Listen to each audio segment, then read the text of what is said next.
How's it going? You're in the Beat Sessions. I'm your host, Mitchell Weary, talking about Kacy Hill and her brand new album, Simple, Sweet, and Smiling. She released that on October 15th.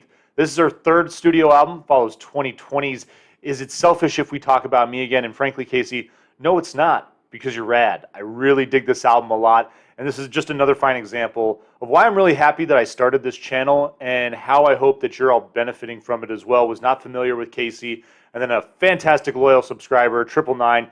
You know me so well, 999. Was like, you need to check this album out, dude.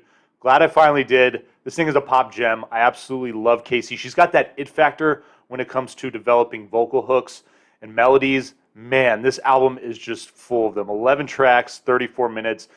From an album standpoint, the construction, the continuity, this thing is really impressive. She's just a bright young star. I mean, she's 27, so she's not super young anymore at this point, but I mean, just a fantastic voice, a fantastic sense of just music production as well. I mean, the instrumentation on this thing is amazing. There's great tracks that are just full of sound, really layered well and, you know, nicely textured. And then there's just some really nice, simple music that more than anything is just complementing her voice. And again, some of those hooks and melodies that she's creating with that.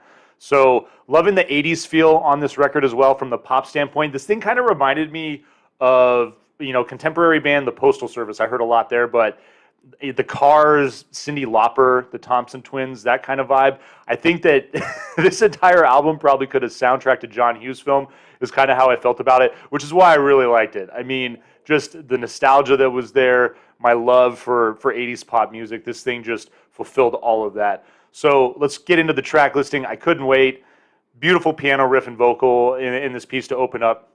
And then elements, other musical elements just kind of creep in and out of this track. It's a great intro, really just beautiful and kind of, again, one of those great tracks that highlights when she's really at her best with that simplicity and just her voice. Man, it's a good opener. Seasons Bloom is your second track. Simple percussion that's going to carry that, but I'm loving the melody and the hook and the chorus. It's arguably one of the better ones on this record. The Right Time is your third track. Picks up the tempo a little bit. Got simple instrumentation. There's some funky bass in there that I'm really digging.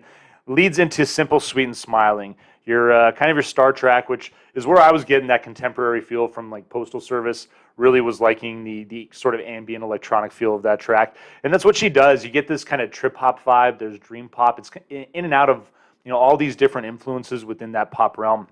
Walking at Midnight, great slow 80s pop feel, and that's where I really started getting this thought about John Hughes films and how well that these would soundtrack them. And honestly, a lot of this music is you know, very cinematic in a way, which is you know, why I'm liking it as well.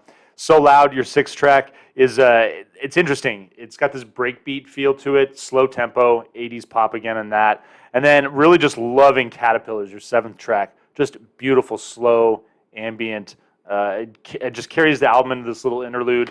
Into your ninth track, Easy Going, which, as the title says, that's exactly it. And then this thing concludes with The Stars, nice R&B feel in that track, penultimate track there, and then Another You is just this kind of big, loose, ambient track that is I love the feel. It just kind of, in a way, lets this album drift away as it finishes, and it's just a nice way to conclude this. So 999, again, thank you for the recommendation on this. I'm going to recommend all of you put this album in your record collection. Vinyl, please, on Kacy Hill's new album. Hope you find this review helpful, and I hope you enjoy listening to this thing. Please like this video and share it. Subscribe to the channel. Stay tuned throughout the week for more album reviews, and we'll see you next time on The Beat Sessions.